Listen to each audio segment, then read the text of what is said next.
ئێوارەتان باش خەڵکە کوردەوار ئومیدوارم لە هەر کوێهان ساق و سەلامەت بن. من لە دیبەیتەکانە پێشووترمەوە ئاماژەم بە هەنێ مەسائل کرد بۆ یاران ڕاپەڕین و بۆ ئەوانەی کە لەم کوردەوار زندگیەکەن بزانن کە لە چه موقعیەتێکا لە دنیای ئەمڕۆ قەراریان گرتەکە. هەر لەبەر ئەوەی وەبیرە ئێوە بێرمەوە وەبیرتان دێرمەوە کە دارای حاجی ئیبراهیمی چەرمەگا وەختێ بەحسی شەوکەتی حاجی موشیریە کرد سەبارەت بە مەسئلەی هەڵەبجە و بەحسی ئەوەی کرد کە شەوکەت حاجی موشیر هاتە لای دارای حاجی ئیبراهیمی چەرمەگا پێیوت وتی من پێم ئێژن کە دەستی خەڵکیم بڕیگە و زێڕەکانی دەستیانم دەرهاوردگە، پێم ئێژن کە بانکەکەی هەڵەبجەم بڕیگە و پوڵەکەیم بردگە. تۆ بزانە کە من ئەو کارمە نەکردگەوە هەرچیەک دەستمی گرتوێ داگمە بە ئەوان. ئێژن تۆ نەتهێش خەڵک لە شارەکە دەرچێت، دێ ئەمە فەرمانە سەرکردایەتی بوو. لەگرا سوعالێکی گەورە مستەتەرە، سوعالە گەورە ئەزانن وا لەکوێ. با من ئەو دەتان بام و بە جامعەیەک بەشێک لە جامعەی خۆمان کە ئەمڕۆ تەحتی ناوی حکوومەتی حەلیمی کوردستان دروست کریاگە. سوال ئەمەسە کە تەواوی مناسبات لە ناوی حکوومەتی حەلیمی کوردستان بەر ئەساس مناسبات لیبرالیە بازار دانریاگە. بەڵام لەگرا تۆ یە دەریافتێکی تر ئەوێنیت لە تەقابڵە نەریتە کوردیە تەکە نۆرمە دنیای لیبرالیزمە. لیبرالیزمە مارکەتی اقتصادی. بۆچی ئێشێ لە خۆت سوالکەی بۆچی شەوکەتی حاجی موشیر قەتڵعامی 5,000 ئینسانی سەبیلی کوردی بەلاوە مهم نییە، بەڵام بەلای و مهمە بە شەوکەتی حاجی موشیری چەرمەگە نەیژن دەز قاتڵ و جنایەتکارە بەر عەلەیهە بەشەریەت مهم نییە، بەڵام دزید مهمە. ئێوە ئەگەڕێنمەوە سەر داستانێکی تر. بۆچی لەم حکوومەتی حەلیمی کوردستانە خەڵکی کوردەوارە ئێمە تەواوی تەرکیزی لەسەر فەساد ماڵی و دزیە پوڵە و هەنووز کە هەنووزە لەم جامعە دزی بەو شێوەیە کە هەست لە ناوە مەردەمە گەرچێ گشت کەسە ئیمکانی هەست بیکات، بەڵام هەنووز قەبیحە. من گەرەکمە لەمە ئێوە بووەمە ناوە داستانێک کە بۆ ئێوە مەترەح کرد. بەرنارد مندوڵ کابرایەک بوو کە کتێوێکی نووسا، پزیشکێکی هۆلەندی بوو لەم بریتانیا، کتێوێکی نووسا بەناوە فەیبڵ ئۆف بیز، یعنی کەندوویە هەنگە هەنگوین. بەحسی ئەوەی کرد ئەگەر لە جامعەیەکە کە بەر ئەساسە ئەخلاقیات دانریاوێت ئەم جامعە بەرەو نخوەت ئەچێ، بەرەو نابودی ئەچێ. بۆ چون مردم لەسەر پایەی ئەخلاقیات دزی ناکە، تەماعی نییە، تەجاوز ناکە و ئەنچێ ڕەزائل ئیجتیماعی بێت نایکە، بۆ زیادە خاهی قەتڵ ناکە. چه اتفاقێکە کەفێ ئەغای بەرنارد مندڤڵ لەم بریتانیا قەرنی 17 و 18 ئیعلامی کرد کە جامعەیە کە بەر ئەساسە محوەرە ئەخلاقیات دانریاوێت جامعەیەکی کەسڵ کۆنەندە و ئەم جامعە مەحتوومە بە نابودیە. لە بەرامبەریا جامعەیەکی تەرە کرد، وتی لەم جامعە دزی ئەکرێ، حرس و تەماع هەست، لەم جامعە قەتڵ هەست، جنایەت هەست، ڕقابەت هەست، پوڵ حاکمە. لەذا تۆ احتیاج دەکەوێ بە شۆغڵهایە وەکو حکوومەت، پۆلیس، مەجامع قەزایی، دادگاه، قازی، وەکیل مدافع، مدعی العموم، کارمەندانە ناوە دادگا. احتیاجت ئەکەوێت بە قازی، تۆ احتیاجت ئەکەوێت بە زیندانبان، تۆ احتیاجت ئەکەوێت بە معمارێک کە بەنای دادگا دروستکە، معمارێک کە بەنای کەڵانتەریەکان دروستکە، معمارێک کە بەنای زیندانەکان دروستکە و شغڵهای خەدەماتیەک کە لە شوێنە ئەماتێت، وەکو تەئمینە خۆراک، ئاشپەز، کادرە ئاشپزخانە، کادرە تەمیزی و بەهداشتی، فەڕاش. بەم دەسەوە تۆ جامعە بگرە، جامعەیە کە تێیا فەساد حاکمە. ئەم جامعە ئەتوانێت جامعەیەکی پویا بێ کە تۆلیدە سەروەت بکە، گشت کەسێ لە گشت کەسێ بدزێ و شغڵ ئیجاد بکە، وەکو چی دانەیە دز باعث تەئمینە یا باعث ئەبێت بەهۆی ئەوەی کە قازی معنا پەیداکە، دەستگاه قەزا معنا پەیداکە، پۆلیس معنا پەیداکە، زیندان معنا پەیداکە. ئەگەر دز نەوێ هیچ کام لەمانە، ئەگەر جنایەتکار نەوێ هیچ کام لەمانە، معنیەکیان نییە.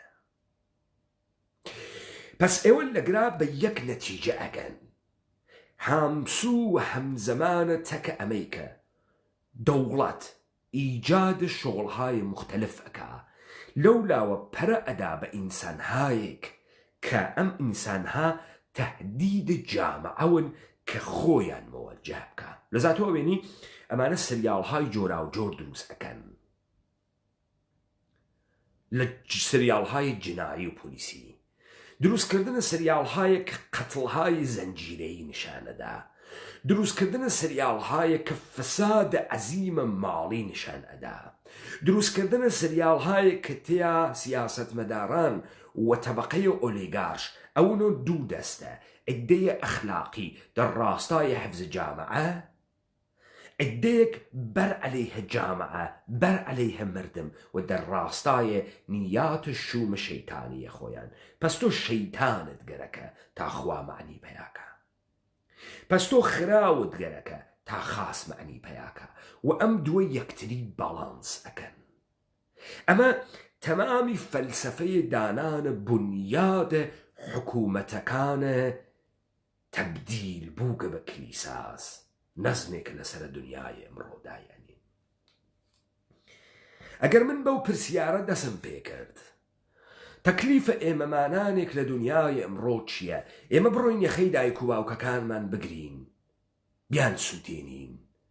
پێیان بێژین تۆ ئێمەت بۆ دنیای ئەمڕۆ تربیەت نەکرد، پێیان بێژین تۆ کابرایەک بوو نەتفەهمی و نەریتە کوردیت فێرە ئێمە کرد، تۆ بە ئێمە جوامێری و ئەخلاقتدا، بەڵام دنیای ئەمڕۆ نە ئینسانە جوامێری گەرەکە، نە ئینسانە بە ئەخلاقی گەرەکە. دنیای ئەمڕۆ ئینسانێکی جانی جنایەتکاری شەهوەت پەرستی گەرەکە کە لە ڕقابەتە مادام کلکی گیر نەکا لە لای حکوومەت ئەتوانێ بڕاتە بەرەوە. نمونەیەکتان پێبێژم، خەڵکی کوردەوارەوانەتان نازانن بەشێک لە کوردەکانی هەندەران لەگرا خەریکی کشتی مەوادی مخەدەرن، یعنی خەریکی کشتی حەشیشن نەماڵە، بەشێکی فرەیان بە تایبەتی لە بریتانیا. یعنی ئەمانە لە ڤیەتنامیەکان فێر بووگن، لە پاکستانیەکان فێر بووگن، ماڵهایەک ئەگرن بەکرێ، شەتڵی کەنەبس تێرن و لە ژێر لامپایەک بە تەهوێ هەوا مەواد مخەدەر تۆلی دەکەن، ماریجوانا تۆلی دەکەن. ئێمەی کورد، ئێمە ئێمانەی کەوانە ئەوروپا بە ئاشکارای عالەمە زانین کابرا کە مەواد ئەکاڵێ، کەنەبس ئەکاڵێ و ماریجوانا تۆلی دەکات چێس. ئەزانین کێ مەوادە مخەدەر فرۆشە، ئەزانین. ئایا پۆلیسە بریتانیا نازانێ؟ من ئەزانم پۆلیسە بریتانیا نازانێ. مەجموعەیە کورد کە لە ناوی یەکتریا فەسادیان هەز ڕقابەتیان هەز ئەدەن بەسەر یەکتری و جنسی یەکتری ئەدزن، گزارش نادەن بە پۆلیس. سوالە گەورە ئەمەسە، بەها پۆلیس ئەزانێ؟ سوالە دووەم، ئەی پۆلیس بۆ نایانگری؟ بۆ نایانگری؟ پۆلیس ئەگەر ئێرادە بکات کونە ئەمە بوەسی وەکو ئاوی خواردنەی وەسی ئەوە نییە خەڵکیان کردگەسە ماڵەوە ئەوە نییە کە زاتی نێمێتە دەرەوە چۆن ناتوانێت کونە ئەمە بگرێ چون قەرار نییە کونەکە بگرێ چون ناوێ کونەکە بگرێ چون ئەو وەخت تۆ ئەو ئەشی ئەگەر جامعەت جنایەتی شیتیانێت و جنایەتی بۆ دروستکەی ئەگەر جامعەت جۆرمی تیانێت تۆیش جۆرمی بۆ دروستکەی تا زەرورەتە وجودە پۆلیس دەستگاهە قەزا دادگاه زیندان هەروە کە ئەمانە وەختی جۆرمیان تیکە تیکە کرد دەستگاهە قەزا ئەو جۆرەی کە فۆکۆ بەحسیەکات لە جۆرم شناسیە جگێیان کرد قازی حکم نادا بە تۆ کە قازی فقط ئێژێ تۆ گڵتی ئۆر نات گڵتی تۆ گوناحباری یا نەگوناحباری کێ بە تۆ میزانە جۆرمت مشەخەسەکە پرۆبیشن ئافیسەر ئەچیتە لای پرۆبیشن ئافیسەر بەر ئەساسە میزانە گڵتی بوونەتۆ و جۆرمێکە هەست بۆ تۆ سزا تەعینەکە 3 ساڵ زندان 4 ساڵ زندان کمیونیتی سەرویس چەند ساعت کمیونیتی سەرویس کەواتە ئەمەی کە تۆ ئەیوێنیت داستانێکی وا لە پشتا کە تۆ ئیشی ئەمە بخوێنی تۆ ئایا دایک و باوکەکانە ئێمە مقەسرن لە سەرگەردانی ئێمە ئینسان کوردی ئێمەیەک کە بە درێژایی مێژووە نەمانتوانی کاراکتەرێ وەکو ئارسێن لۆپێن دروستکەین نەمانتوانی کاراکتەرێک وەکو پوارۆ دروستکەین نەمانتوانی کاراکتەرێک وەکو شێرلۆک هۆمز و دەستیارەکەی ئاغای واتسۆن دروستکەین بۆ نەمانتوانی ئێمە بۆ ناتوانین سریاڵێک دروستکەین تیا قەتڵهای پیچیدەی زەنجیرەیی مەوجودە ئێمە بۆ ناتوانین زەدە قەهرەمانێ دروستکەین کە فانتزیهای عجیب و غەریب جنسی سکسی هەست حتا دایکە خۆی سەرەوڕێ و تەکە کەلەی دایکە خۆیان سەکسەکە بۆ ناتوانین ئەم کارە بکەین یەکێک لە دەلایلەکەی ئەمەسە کە جامعەیە ئێمە نەریتە کوردی بوو بە تۆرمۆزی نەیهێشت ئێمە لە ڕاستای فەسادە ابتکار بگرینە دەسەوە مەشروعیەت بەخۆمان بدەین بۆیە تو ئەوێنی لە ناوی ئەم کووردە بێجگەل لە پێکاکا کە بە سوورەتە سیستەماتیک بەکرێگیراوە منتەقەس تۆ پابلۆ ئەسکۆبارێک ناوێنیت لە ناو کووردا پابلۆ ئەسکۆبار دروست ناوێت لە ناو کووردا دۆن کۆرلێئۆنە دروست ناوێت سوورەت زەخمی دروست ناوێت ئەڵکەپۆن دروست ناوێت بۆ ناوێت ئەگەر ئێمە لە دنیای ئەمڕۆیەکا زندگی ئەکەین کە میزان فەسادە و ڕقابەتە پووریە و هەر کارێکە مەشروعە ئێشێ بیکەین لە دزی لە جنایەت لە قەتڵ لە تاڵان و ئەمە باعەسە پێشڕەفتە جامعە پویایی ئەقتەسادی بخەیر و بەرەکەت و ئیجاد شغڵە ئەی بۆ ئەمە عەمەلەن تەبلیغ ناکەن بۆ نایکەن بۆ تۆ بە سوورەتە مستەتەل لە ڕێگەی سریاڵ و گزارشە تەلڤیزیۆن ئمڕۆ کێها قەهرەمانە کەنیشکەکان ڕووسن کێها داچایۆفسکی نه ئمڕۆ مافیا بوون بۆ تو ئایدڵە کەنیشکە ڕووسە مافیا بوون بۆ تو ئایدڵە کەنیشکەکانە دنیای ئەمڕۆژ کەس بە شوێنە قەهرەمانە ناگەڕێ بە شوێنە زەدە قەهرەمانە ناگەڕێ ئایا ئێمە نەمەشایە بڕۆین یەخە بە خانەوادەی خۆمان بگرین کە تۆ بۆ دنیای قەرنە 21 فاسدە مارکتینگ سۆسایەتیە نەوەلیبەراڵی ئێمە تربیەت نەکرد من دانیشم دەسوو پێبەستک ئەحساس گوناح بمگرێت و ئەحساس شەرم بمگرێت نەتوانم جنایەت بکەم بێسەر و پێکی بیمقدار تەب بداتە سەر سنگە من بە ئیستسمار و بە بەردەگی و بەندەگی بکێشێت چون من تۆرمۆز دەسیەکەی خۆمە لە دەست خۆمە من خەریکم جنایەت بەر عەلەیها خۆم ئەکەم لە دونیایەکی پڕ لە فەسادا من سێ ڕێگام هەز یا ئەمەی کە بەفەهمم وانە کامە دنیا و بۆ ئەم دنیا منیش مەجموعەی خۆم دروستکەم بەکەومە گیانە ئەم جامع و ئەم جامعەی بەشەریە حتا ئەتوانم لە میزان و گستەردگی فەسادا هەروواکە ئیقبال لاهوری وتی ملەت مسلمان ئێشێ خلاقیەتی بوێت و حتا خلاقیەت لە گوناحکردنە ئینسانە مسلمان گەورە ئەکاتەوە دانیشم هامسووتەکە خواست و تەقازا و دەریافتە سیستەمێک کۆرپۆرێشنیە جەهانی لە ناو ئەم تەماع و کەسافەتە کە ئەمانە دروستیان کردگە منیش دار و دەسەی خۆم دروستکەم دار و دەسەی کرماشانیەکان دار و دەسەی کوردەکان وەکو دار و دەسەی نیویۆرکیەکان منیش بتوانم ئەنوا و ئەقسامە ئەڵکاپۆن و پابلۆ ئسکۆبار بامە دەرۆ منیش بتوانم ئارسێن لۆپێن بامە دەرۆ يا أمريكا بر عليها أم نظام فاسد الجهانية كإنسان لماهية إنسانية خوي تهي أكا وتبديل أكا بالجانوريكي كسيف كالراستاي تأمين حوائج نفسانيات خوي حيج سنور إقنانا سيد بجز منطقة سود ومنفعة وبر عليها أم قيام يا أمريكا حتى دم داخم حرس بخم لجير بار نوكري وبردقي خما شان بنتر بكم وبيلم رزيل وبست وكسيف وبول برست وجيف برست وجناية كارو منحوس بسر شارنوس منا حاكم بيت بسر شارنوس منا ما حاكم بيت ومن دستو بي بسياق لبرامبري أبويزم راپەڕین کوردەوار سەربەخۆ بۆ ئەوەڵین بار لە دنیای کوردیە و بە ئەوەڵین بار لە ناوە ئەم خاوەرەمیانە هەڵساوتی نظام غەربی نظامێکی چەپەڵی درۆزنی نگریسی کەسیفە کە لە هیچ بەشێکیە ئەو شعارەی کە پێی ئێژن دموکراسی مەوجود نییە حیاتە ئێمە بەر ئەساسە تەوسعەیە اقتصادیە لە وڵاتانە غەربیە تۆ لە وڵاتانە غەربیە لە بەشە اقتصادە بچووکترین چت بەناوە دموکراسی إمكانية تولى حيج قراردادك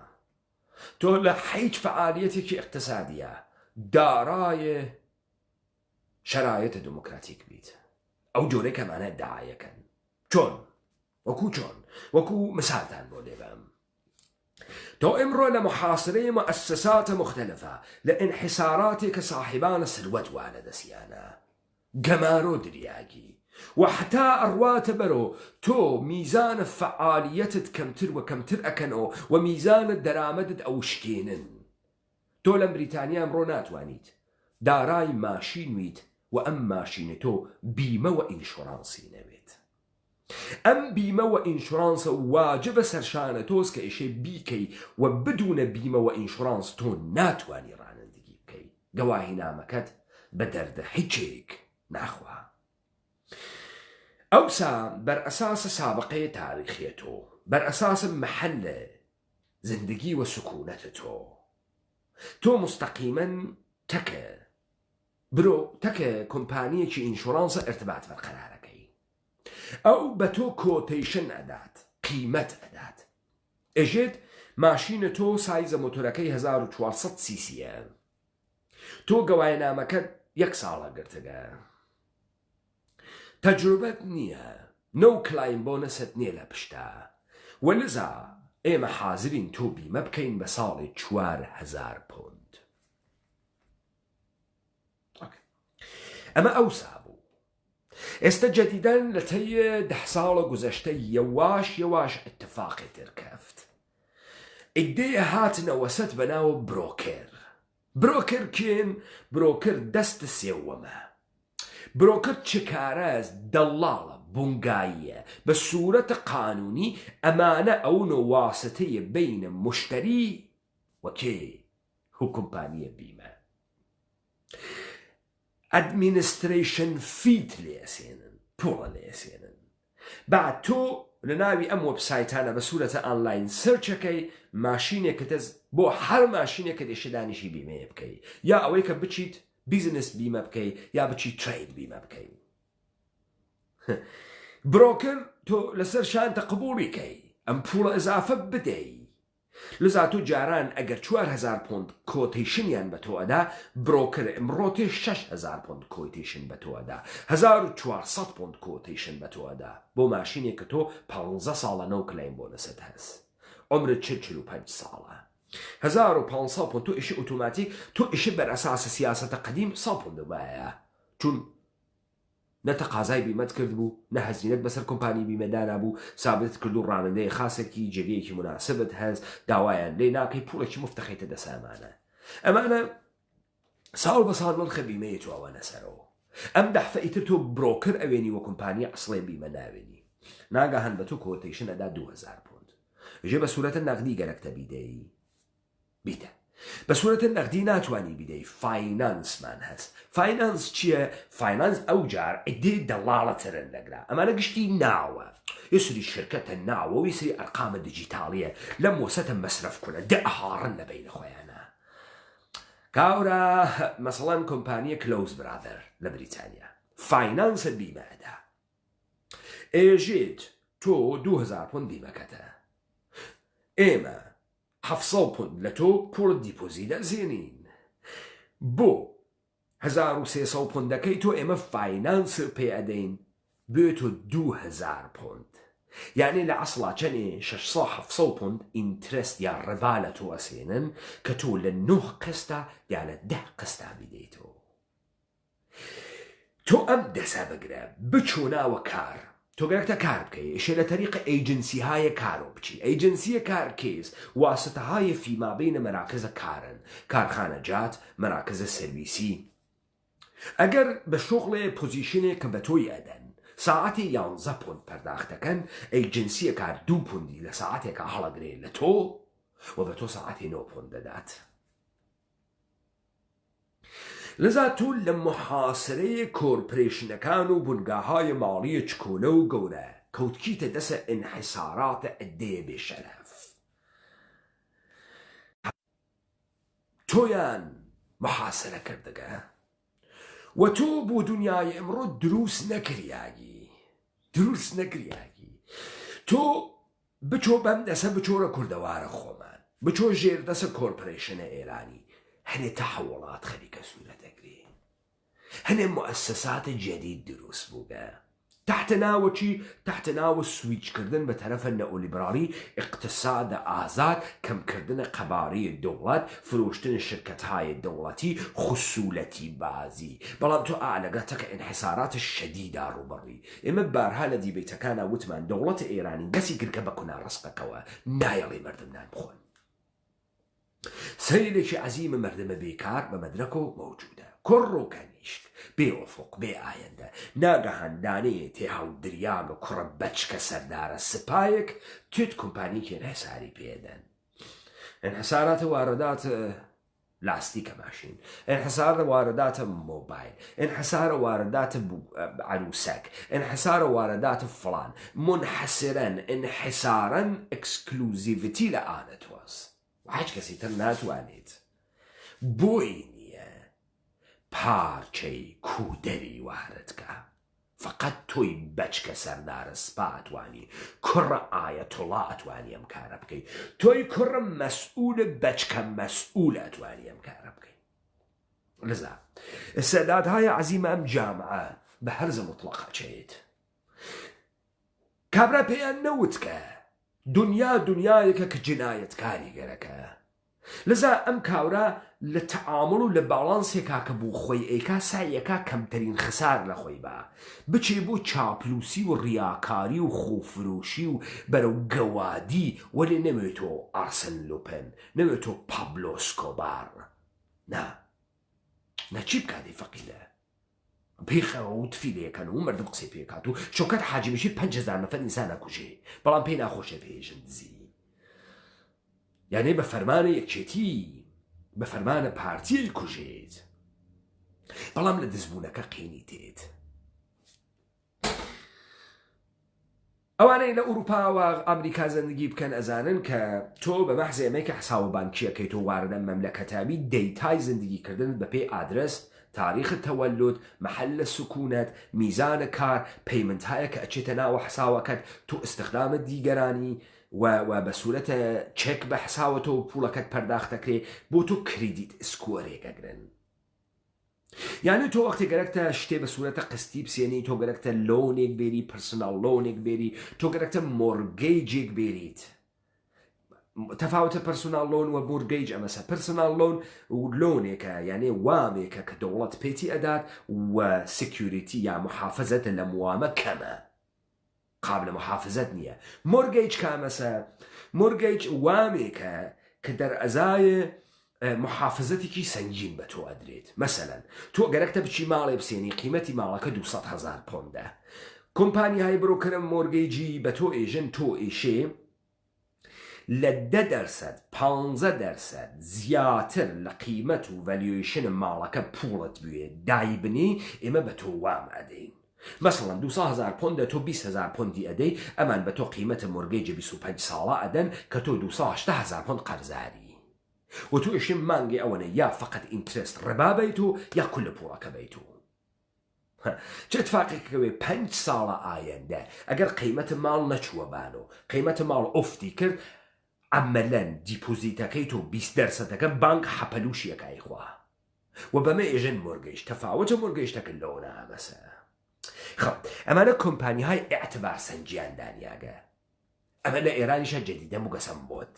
کۆمپانی های ئێعتبار سەنجی هەنە کێس هەنە مۆشتێتی هەڵدریاگە بەچە مەفعولە کوڕە سەردارە سپاهن چیەکە تۆ گەرەکتە وام بگری مەردمیش مستەعسەلە بێ پوڵە دەرامەدی نییە زندگی ناچێتە بەرەوە ئەمانە تەقی یەسەری مؤسسات ماڵیە سپای پاسداران و دەوڵەت ئەخلیکن کارەکەن وەکو ئەوانەی بریتانیا. تۆ مەسەڵەن لە بریتانیا گەرەکتە ئێعتبار سەنجی خۆت بکەی کردی دسکوێرە دەهانەوە کۆمپانیە مختلف بۆ هەڵسەنگاندنە میزانە ئێعتبارە ماڵیە تۆ کارەکە. تۆ ئەچی لەم سایتانە شرکەتەکەی مانگێ 14 پۆند 15 پۆند 20 پۆند لە تۆ ئەسێنن کە مانگانە بە تۆ بێژن تۆ چی بکە کردی دسکوێرە تۆ 400 500 600 تۆ چی بکە کە تۆ مەسەڵەن ئێعتبارە بچێتە سەر بتوانی مۆرگەیج بگری وام بگری چی بکەی چی نەکەی بچۆ ناو بەشە ڕێیگیریا خوات ڕێجستەرکە بەچکە خوێڕیەکی تۆخمە سپای پاسداریانی گوە باوک انحساراتە ئێعتبار سەنجیانە دەسیەوە کۆمپانیەکی بۆ دائەنێن ئەم خوێڕیە تازە لە هێرکە جلی قیاگات کەسە دەرەوە چواردانە کارمەند ئینتەرنەتی بانگەکە و وێبسایتێ بۆ خۆی دائەنێت هەر ئێرانیە گەرەکیسی ئێعتبار سەنجی و وامە خۆی بکە ئێشێ 20,000 تمەن بە و ئەمانە بەرئەساسە میزانە دەرامەد و جێگەی مەحەلە سکونەت و وادەکی و فیشە بانکی و ماڵیاددان پێژن تۆ ئەتوانی وام بگری یا ناتوانی وام بگری. ئەم جۆرە مؤسساتە کە تۆ خەریک شێوێنی لە ئێران وەکو قارچک سەر هەڵەدا بە تۆ نیشان ئەدا کە تۆ لە محاصری دەوڵەتە کۆرپۆریشنیای کۆرپۆریشن خەریکە ئەتخوا ئەمانەی نکەن هەنێ مشتێ بە چەفاحەشەی تەبەقەی ئۆلیگارشن دەمیان خسکەسە سەرە ئەم جامە خەریکە خوێنە ئەم جامە ئەمکن و ما بەقیە ئاهادە ئەم جامە خەریکە نابوو دەوێت و ئاهاڕێ لە دەسە ئەمانە چۆن بەم کارە ئەگەن بە ئینحساراتێک وا لە دەستیانە لە ڕێگەی قودرەتە قانون لە ڕێگەی قودرەتە پۆلیس لە ڕێگەی قودرەتە حکوومەت ئەمانە بە سوورەتە قانونی و مەشروع تەپیان داگەسە سەرە تۆ و خەریکن خوێنە تۆ ئەمژن و تۆ بەرەو حەجی کەسافەتە سەوقەدەن. خەڵکی کوردەوار ئایا ئێمە لە محاسرەیە دەوڵەتهای کۆرپۆریشنیاشی چی بکەین؟ ئەم کارە بکەین تا ئێستاکردمانە یعنی شانی بۆ دابخەین و تەنبەین بە تەحقیر و بێعزەتی و بێکەرامەتی و بەرە و گەوادی و خۆفرۆشی و ئەمانەی ڕۆحی بمانوەن یا نەخەیر ئێمە لە سیاسەتەکانە دنیای ئەمڕۆ بەرنارد مندڤێڵ و ئەساسە نگاهە حەبز و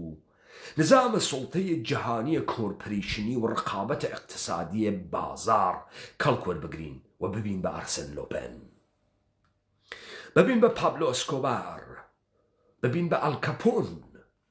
ئێمەش دارودەسەی خۆمان دروستکەین، بە کەمینە گیان ئەم جامعە هەڵی دڕێنین، دەست بۆینە ناوە مەوادە مخەدەر، قاچاخەکانە، قاچاخە مەوادە مخەدەر، حەزب لە وەسەتە خیابان و ئەسڵحەت دەربێنین، لەسەرە بیزینێس یەکتری بینە بەرفی شەک. ملیاردها ملیارد دۆلار کۆمەکەین بە اقتصاد کە پوویەندەوێ قاتڵ و جندە و قەحبە و خۆفرۆش و متەجاوز و گەوات پڕوێ لەم جامعە لەبەرەوەی پۆلیس نانخوا، قازی نانخوا، زندان پڕوێن، کەس کەسێک کار بکە، وەکیل کار بکە. وا بکەین. نەزەرتان چییە؟ ئەگەر واسە تا وا بکەین، یعنی بین لە سوحاوە گشتمان بووین و ئارسن لۆپن تا بالاخرە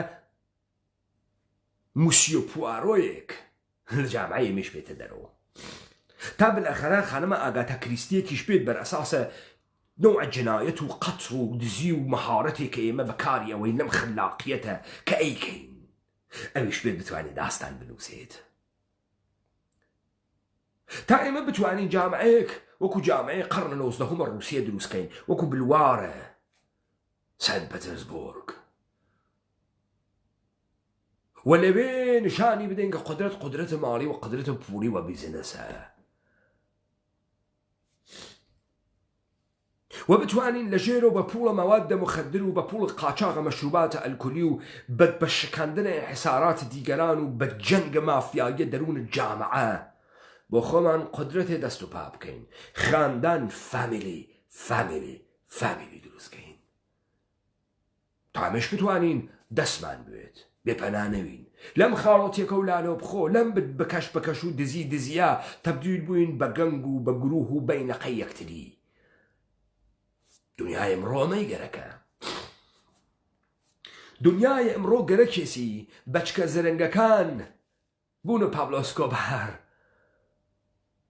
تخمە حرامەکان بوون و بەچکەکانە سەردارە سەپا ئینحسارات جامعە بەناوە دەوڵەتە ناسیۆنالیستیە ملەتێکی متەوەهم لەدەست بگرن.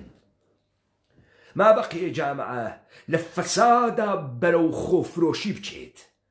نە شەهامەتی بێت و ئارسن لۆپن ئەخلاقیات بەری پێ بگرێت و لە گۆشەیەکا کەس بکا بێژم پێخاسیەکەم، دزی ناکەم، قەتڵ ناکەم، بەڵام ڕۆژێ 10,000 دەفە نەفسە خۆی و ئایەندەی خۆی و کەسوکارە خۆی و مناڵەکەی خۆی و ژنەکەی خۆی بکوژێت.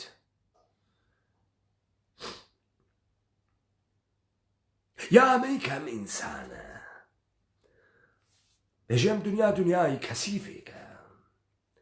ئەم دنیا کە من یا تیایشێ بوومە پابلۆ ئەسکۆبار تا بووم بە ئینسانێکی معروف و گەورە، بوومە ئەلکەپۆن، ملیارد لە ژێرۆ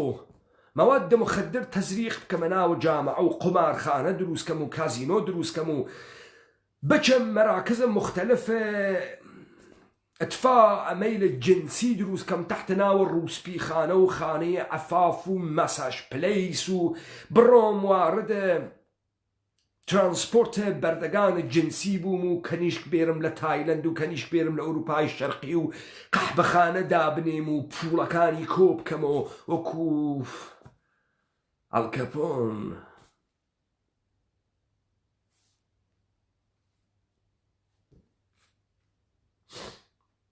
تا بتوانم کۆمەک بکەم ئەم جامعە بڕاتە بەرەوە. This is business.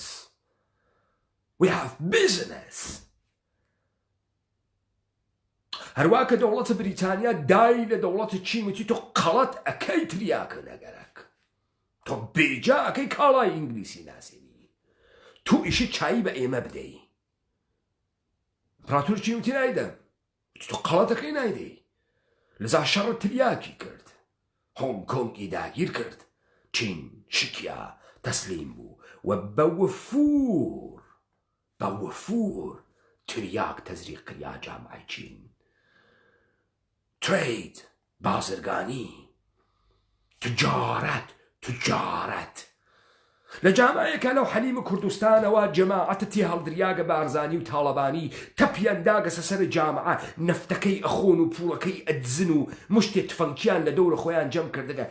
ئەمە جامعەیە مافیاییە خەڵکە حەلیمە کوردستان ئایا نە ئێوە ئێشێبوون و پابلۆ ئەسکۆبار؟ ئەگەر قەرارەوە زندگیکەنەوە من فتوام پێتاندا ئەوەتان پیاگە بێتۆ پابلۆ ئەسکۆبار. بۆچی تێڵن نەفتەکە ئەوان تاڵانی کەن؟ دە و پانزە لە دەورە یەکتری کۆبوون و مادام دنیای گەوادی و بێشەرەفیە با لە بەشەرەفی ئەمێش بگەین بە پابلۆ ئەسکۆبار چی ئیرادێکی هەست؟ بۆ ناتوانین بووین؟ بۆ تێڵن ئەم کارە فەقەت مەسەی بارزانی بیکات جەلک و کوڕەکانی بیکەن بۆ ئێوە نایکەن؟ بۆ ئەوەشێ دەست بگرێ بەسەر چانەفتەکانە تەقتەق و کەرکووک و منتەقا و بیدزێت و پوڵە گومرکات و ئەوانە بدزێ بۆ تۆ ناتوانی بەیرێ. دزی مباحە، دزیە گەورە مباحە. کوڕە خاسەی ئەگەر بتوانی دزی بکەی، کوڕە خاسەی ئەگەر بتوانی گروهە گەورەی مافیایی دروستکەی، کوڕە خاسەی ئەگەر بتوانی بیتۆ پابلۆ ئەسکۆبار. بۆن بۆ ناون دەی ئەگەر ناون گەوادی مەکەن، بچووک مەون، دزە بچووک مەون، چاوەپلوسی و ڕیا مەکەن. مەیکە لەمە ڕێگەی نییە یا ئینقلاب بکەن ئەم نظامە سوڵتە بخەن و بێژن ئێمە نەریتمان لەسەری بێسیاگین دروستە و نایەڵین ئەم کەسافەتە کە ئێوە هاوردکتانە پێمان تەزریق بوێت یا بیخەن یا نە بچن بۆ تێڵن کوڕی سەرداری سپا بیخوات بۆ ئەوەشێن حسارات لە دەسیاوێ بڕژێنە ناوی خیابانەکانی تاران بدەن لیان وەکو سەگ بیان تۆپێنن. بیزنەسە پوڵە لەسەر پوڵ یەکتری هەڵدڕن بیدڕن. واسە بۆ تێڵی قەحبە باب تەباتەمە لەسرە تۆ بۆ تێڵی تۆ حەسرەت دەدڵتاوێ لە سنە پوڵی پاکەتە سیگار لە گیرفانتانەوێ لە گۆشەیەکی تاریکا بە شوێن تەوەهۆمەیەکی شیشا بمری. بۆ ئاکەی ڕۆڵە بڕۆ پەلاماری چەک بدە کاورا بێرە دەرەوە لە ماڵەکەی بی تۆ پێنە. بڕۆ ببە بە پابلۆ ئەسکۆبار ئەی بۆ ئەو لە دزیا هەر گەورەز، ئەی بۆ دنیای ئیمڕۆ ئارسەلۆپەنی گەرەکە، دنیای ئیمڕۆ جنایەتکار و قاتڵە سریالی گەرەکە تاتۆ سەرگەرم کە. بۆ تۆ ئێشێ لە عوزڵەتێکا بمری لە فەقیری و لە بێپووریە، بۆ تۆ ئێشێ نەریکی کوردی بەرە پێ بگرێت نەتوانی بووی تۆ جنایەتکارە گەورە وەلی یەواش بتکاتە گەوات بێژی چی بکەم و ڕشوە ئەدەم و لە ژێرە و دەنگ ناکەم و ئابڕوومەچێت و حەیامەچێت و شەرەفەمەچێ. تۆ وەختە بیری لە شەرەف کرد و شەرەف نەماگە لە دنیای ئەمڕۆ، شەرەفیشی نەگەرەکە دنیای ئەمڕۆ، دنیای دەوڵەتانە کۆرپۆرێشنی شەرەفی نەگەرەک نەیگەرەک. ئینسانە با شەرەف یەواش ئەیکەنە گەوات چون ناتوانێ بێت تۆ پابلۆ ئەسکۆبار ناتوانێ بێت تۆ ئەلچیپۆ، ناتوانێ بێت تۆ پێکاکا سازمانە مەخوفە مافیاییە چەتەیە مەوادە مخەدەر فرۆش گەوات بەچە سەپاهە پاسداران دەسە ڕاستە سەپاهە قۆتس بۆ ناتوانن قەدیلیان پێچۆڵکەن بۆ ترانزیتە مەوادە مخەدەر ناگرن دەسە خۆتان. دنیاکەی واسە یا ئەمە بکەن یا ئینقلاب بکەن. گەوادی مەمنوع، نانخۆرە بچووک بوون و خایە ماڵ بوون و ماستاوچی بوون و نۆکەر بوون مەمنوع. ئینسانە کوردی یا لەسەر نەریتە ئەجدادت بچۆ قارەمانانە بێسە لە بەرامبەر دنیای چەپەڵە ئەمڕۆژە لە یەک تەرەفا و بێژە گشتتان گەواد و فاسدن و بەرعەلەیهیان قیام کە و لە بەزەیە کوردیا بەرەو کوردیەت بچۆ یاوەی کە خوردە پامەوە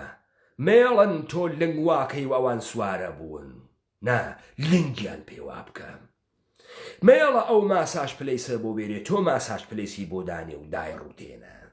تۆ کەنیشکەکەی ئەو بووە بیکێشە بەم کارە، کوڕەکەی ئەو بووە بیکێشە بەم کارە. بۆ تۆخمە بارزانیەشێ لە حەلیمی کوردستانە ئەمڕۆ ملیارد سروەتی لە گیرفاناوێ بە دزیکردن تۆ ناتوانیت دزیکەی. بۆ نادەی بەسەر موسساتە ماڵیانە بۆ تاڵانیان ناکەن خۆ مسلحن خۆ ئەسلحەتانەز بۆ نایکەن. گەوادی نیە و گەوادی دزی نیە و دزی بڕۆنە حەدە تەعالیەکەی بوون ئارسەلۆپەن بۆ ملپانەکەنەوە بۆ تێڵی دانێ سەردار سپاهیە بێشەرەفە تۆخمە حەرامزای سیغەیی تەباتەمە لە سەرە تۆ سوارە بوگاتی ڤیران بوێت مەزەراتی بوێت مل بابکە و قاچ بخاتە سەر و قاچ و لە ئینحسارات و ڕانت بلی بێتەوە پوت تۆ ناتوانانی وەکو سەگ بی تۆ پێدینە و خیابانە بێژی this is business nothing personal. نا جرم نە سیاسیە نە ئەمنیەتیە نە حیچ گەوا باوک ڕقابەتە بیزنسیە کە تۆ هاوردەکتەوە من لە دەستی یەسێنم تۆ قەڵەتێکن ئینحساراتە شەکەروانە دەستا وەکو سەگ ئەتۆپێنم شەکەر قاچاقەکەم دێرمی لە دەستە دەری تێرم مەگەر قەرار نییە بێتۆ فەی بڵاف بیزە ئاغایە بەرنارد مندڤڵ. خەڵکی کوردەوەر ئێمە لە دنیایەکی غەڵەتا لەدایک بووگین مێڵم تا کێشنە گەوادی یا انقلاب الجهانی کەن بەر عەلەیه النظام فاسد کۆرپۆریشنی دنیای چەپەڵە کەسیفە ئەمانە یا حتا نەهایەتە چەپەڵی بچن گەورە بوون مافیای گەورەی کورد دروستکەن لەو تارانە بیان نێنە دەر بە ساتور لە وەسەتە خیابانە ساتوریان کەن تا بفەهمن قودرەتە ماڵیە مافیایی یعنی چی نەتانوێنم کۆڵبەریکەن سەخافەتکەن دەڵە دزیکەن بدەن بەسەرە موەسسەساتە گەورەیان بدەن بەسەرە سەرافیەکانیان بدەن بەسەریان هەڵیان تەکێنن تاڵانیان کەن انحساراتە دەستیان دەربێن هەر کە ساحێب انحسارە بیتۆپێنن گروههای گەورەیە گەنگ و مافیا دروستکەن بۆ نایکەن دەی ئێمە دوو ڕێگەمان هەست سێ ڕێگە یا خار و خەفیف و شکیاگ و تێهەڵدریاگ و کۆی لە کریاگ و بەردەی جنسی و بەردەی ڕۆحی و تێهەڵدریاگە خوێڕی لە گۆشەیەک و بە پۆکێشتیشە لەم دنیا بچین یا حتا ئاخر عمرمان لە ڕەزاڵەتە و لە گۆشەی قەحبەخانەکان و داکەفین یا حتا ئاخر عمرمان فێرە کرک لە قاندن و ماستاوچێتی و ئەنبەربوون بووین یا ئەمەیکە تەبدیل دەبین بە ئەلکەپۆن ملیارد پوڵە فەساد و جنایەت دەرتێرین لە ژێرە موەسسەساتە خەیریە ئەکەینەوە ئەڕۆینە کلیسا ڕۆژانە یەکشەمبە پوڵ بە یەتیمەکان ئەدەین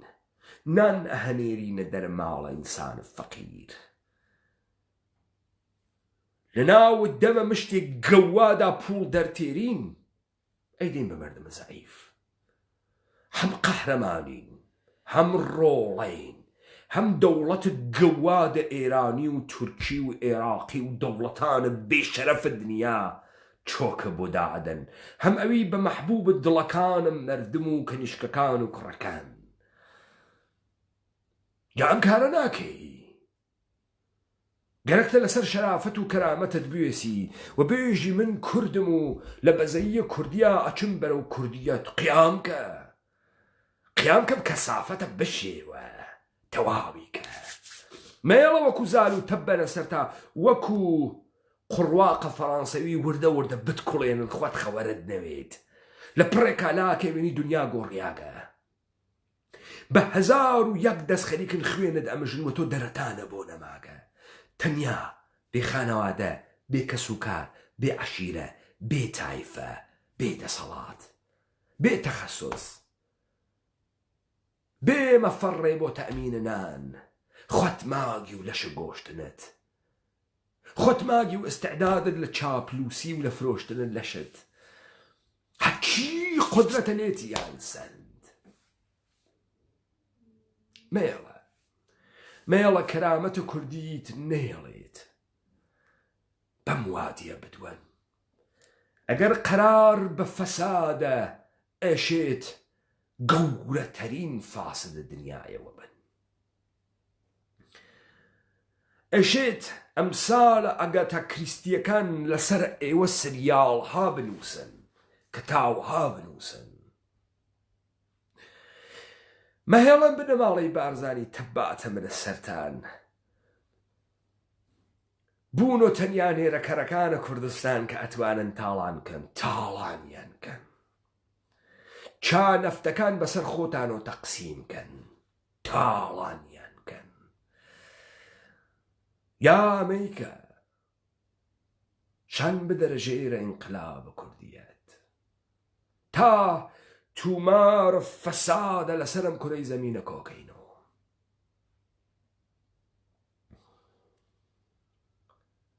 یا بووە بە ئینسانە کوردی شان بدەژێرە ئەمە کە مؤسسات دەوڵەتهای کۆرپۆریشنی لەحزە بە لەحزە سانیە بە سانیە تەنگیان بە ئێوە ڕاچنیگە و ئەمە حکم ڕاپەڕینە کوردەوارە سەربەخۆس لە هیچ ئینسانێکی کوردی گەوادی قبول ناکرێ یا ئەلکاپۆن وە یا ئارسن لۆپەن وە یا گەوادی قبول ناکەی نەیاڵین فاحشەویت یا انقلابی و کوردی وە یا نظام سڵتەی جەهانی بخە یا قەبکە بە نظام سڵتەی جەهانیە بیخۆ یەکێکیان لەم وەسەتە ناوی تۆ قەحبەی ناوە قەحبەخانەکانیان ناوی تۆ نەوکەرە ناوە مەزارعەکانیان ناوی تۆ ئەمبەرە بەرە دەرم ماڵیان و نۆکەری بکەی نایەڵین وا بکەن نظام سڵتەی جەهانی با بزانێت کورد دێرزانی چ خەوەرە دێرزانی ئێوە بەرچە چەپەڵیەک وێسیاکەن ڕاپەڕینە کوردەوارە سەربەخۆ ئێوە تووشە قەیرانە گەورەیەک ئەکا یا ئەوەندە پابلۆ ئێسکۆبارەکە بە گیانتانە حتا داتان ڕزێنێ وەواتان پێ بکا بکەونە حەپەحەپ وا لە بیرتانە هیتلێر هات گشتتان ماستان کردە کیسەوەتان گوڵمان خوارد نژاد پەرستی خراوە یا ئەشێ کورد وا بکە یەک بەچکە سەردار و بەچکە مەلا و بەچکە قەحبە نەتوانێت لە ئینحیساراتان مل بکاتە پووت کەنجکەکانت جامع بکێشێتە فاحشەگی و پیاگەکان بکێشێنێتە چاپلوسی و عنبەری یا ئەشێ ئەم نظامە سڵتەیە کەسیفتانە بێرینە خوارەوە و تێرینیە خوارەوە وەمە کارە ڕاپەڕینە کوردەوارە سەربەخۆس بەس ڕاپەڕینە کوردەوارە سەربەخۆ دوو حکمی بەرامبەر بە ئینسانە کوردیدا یا کە تۆ یەک بەرەو فەساد چووجی ئەچیت بەرەو گەورەبوونە لە فەسادا ئەچیت بەرەو ئەو شەخسیەتانەی وەکو ئارسن لۆپەن و وەکو پابلۆ ئۆسکۆبار یا ئەوەی کە لە قیامە کوردیەتە خۆتە دنیای ئەجداد و ئیقتیدارە نەریتە کوردی و دەوڵەتە